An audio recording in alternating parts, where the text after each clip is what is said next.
Clouds TV, empowering lives. Nikiulizwa na mtu, madam tunataka kuwekea mzigo yako, gari yako iko wapi? Gari ni mingi. Nasema, huyu simwambii kama sina gari.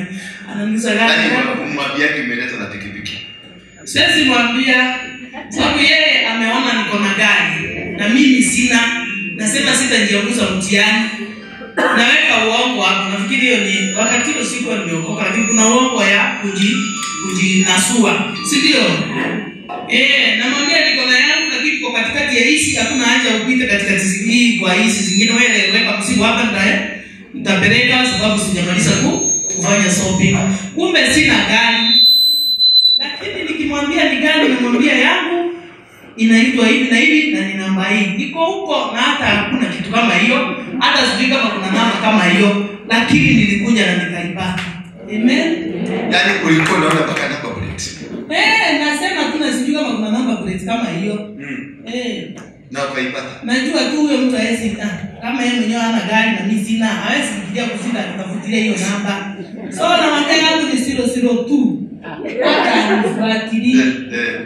Bora tunataka nijipitize sababu hakuna ile gari najua sina, sizomitaki nazo. So nilikuja nikapata tu 002. Ni venye sijaiweza kueleza nikilete hapa kuna kauoga. Ni gari gani? Bravo.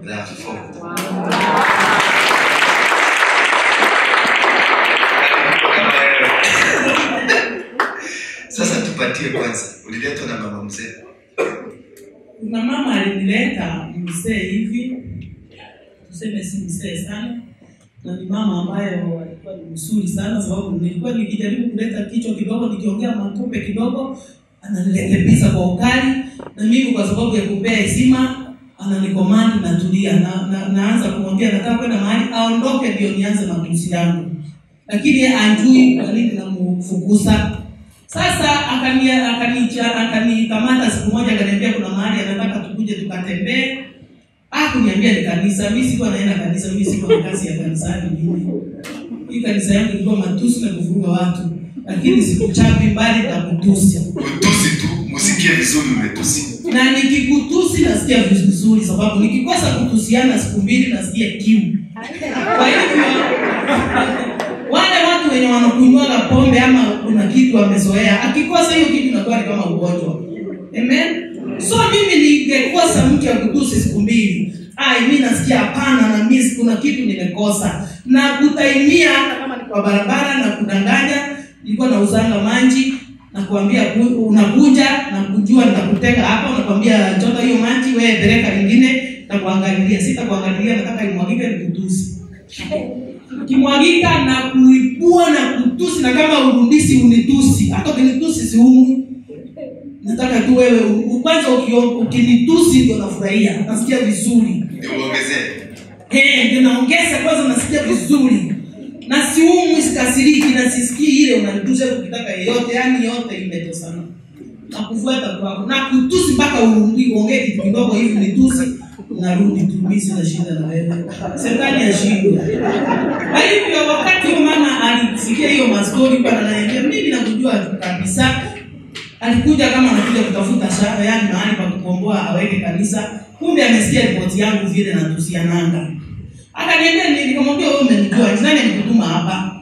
Akaniambia hapana, niko na ripoti yako yote. Kwa hivyo wewe hapana niletea ukali yako. Wewe tulia usikilize ni nini nakuja kusema. Baada ya kukaa wacha nikate kiasi sababu ni mrefu.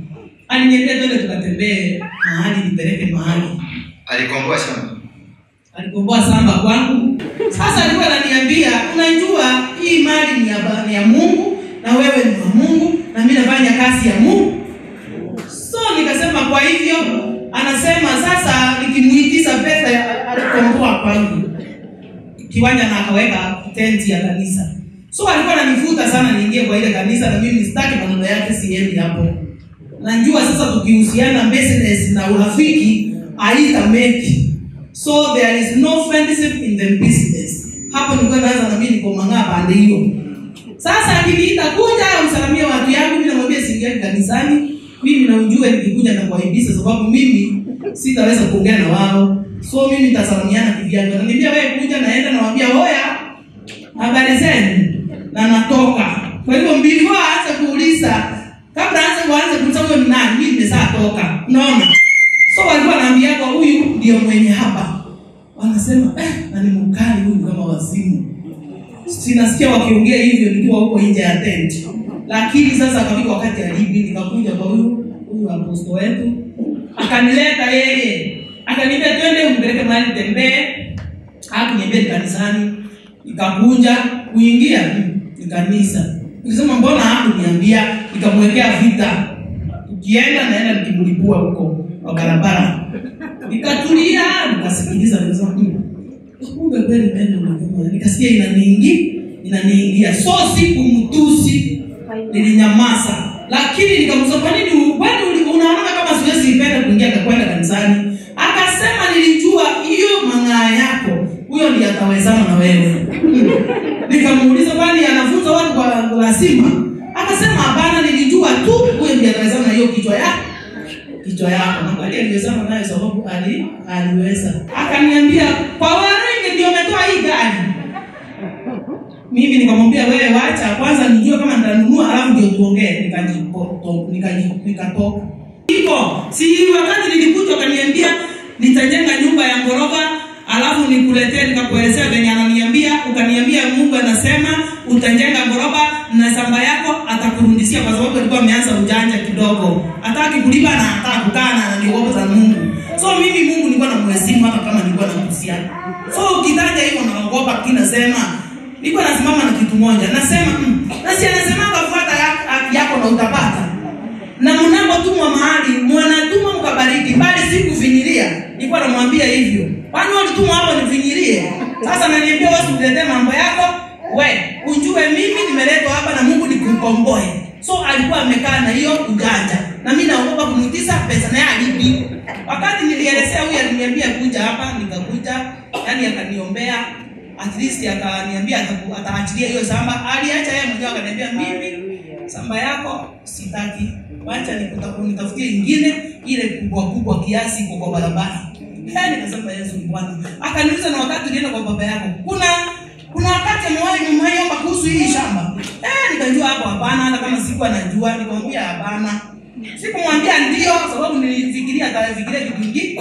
Akaniambia muongee kaje maneno ya hii shamba ama nimeweka kanisa hapa. Nikamwambia kwani tunaongea maneno ya shamba ama tunaongea maneno ya anahubiri huko? Kwani mimi naongea na yeye? Akasema usiwe mwambie kama nimekomboa nini.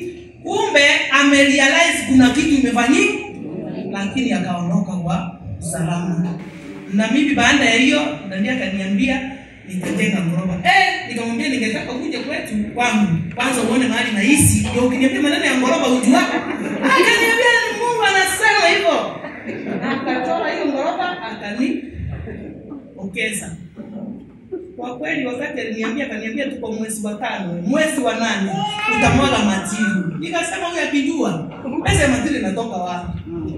Kumbe wakati Roho Mtakatifu anaingia ndani ya mtumishi wa Mungu akuambie kitu, anakuwa akijua sisi ambayo tuko na wetekio, imani iko chini, imani kidogo ndio atuamini, lakini kumbe ni kweli Roho uongea. Hiyo siku anajua nilikuwa naenda tu nikisema siambii mtu asinichekelee. Lakini mwezi wa 8 nilimwaga matiri.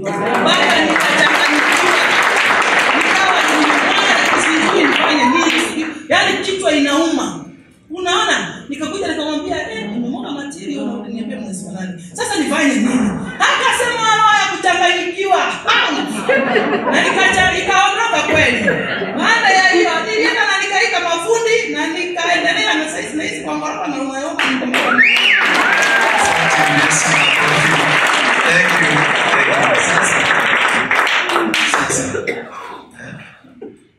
Uweze kuhubiri. Ile yako kule kwa nyumba, hiyo ni ya maombi.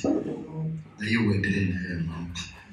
Lakini ukuje hapa, ushike microphone, uweze kuhubiria watu.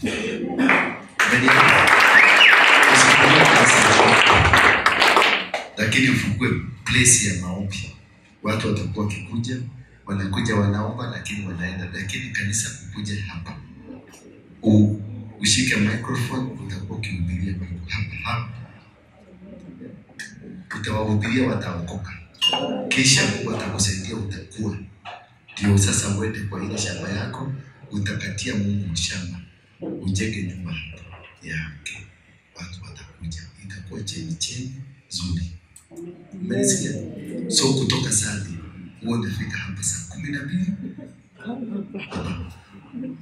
Every Sunday unafika hapa mapema, unashika microphone, wewe ni mchungaji wa hii nyumba.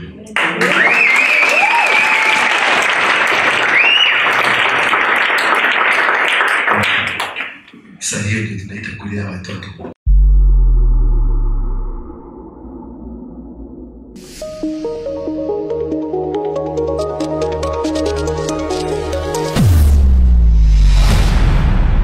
Bethel Clouds TV.